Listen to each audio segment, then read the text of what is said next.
Hi, I'm Chris.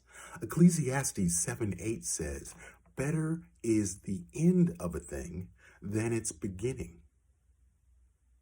Better is the patient in spirit than the proud in spirit. I had the opportunity to invest some time with an author that we'll call Dr. J.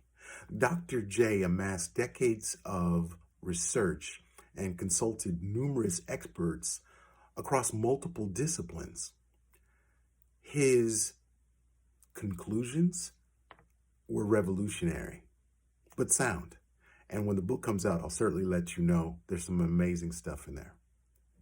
But in the sharing, I recognize that there's some parallels in that whether you are seeking knowledge or revelation or truth or just a new perspective, it seems to begin in isolation. You're investing the time and you're away from other people so that you can absorb it all. And then it seems to lead to rejection in that if they're able to understand it, the general populace won't necessarily embrace it. But just because it's difficult and just because you may face rejection, it doesn't mean that God's not in it. Consider the Apostle Paul being on the backside of the desert in Arabia for 3 years before he went forth fully in his ministry. And let's look at the Apostle Paul's pedigree. He would say something like, circumcised the 8th day, of the stock of Israel, of the tribe of Benjamin, and Hebrew of Hebrews, as touching the law, a Pharisee, concerning zeal, persecuting the church, touching the righteousness that is in the law, blameless.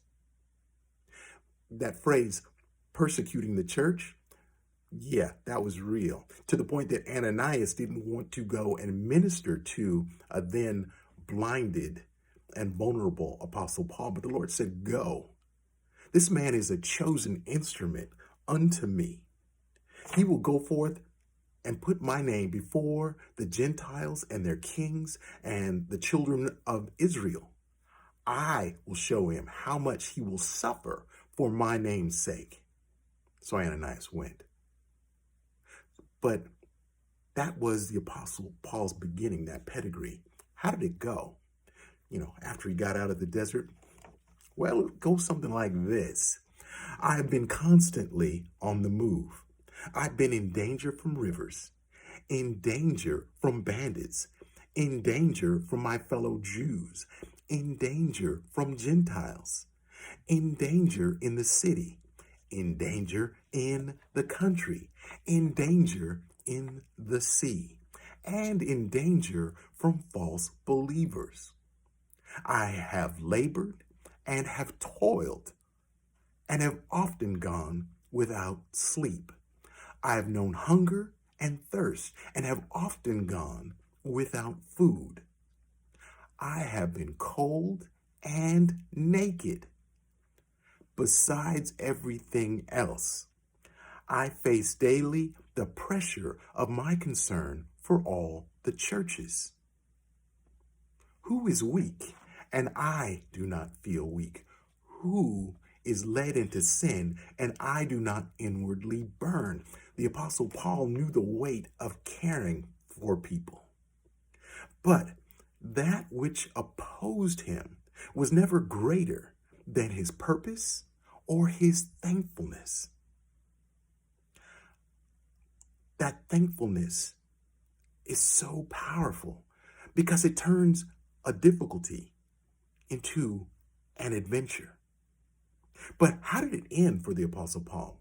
Well, he said, now there is laid up for me a crown of righteousness that the Lord, the righteous judge, will give me in that day, and not to me only, but to all who yearn, who love his appearing.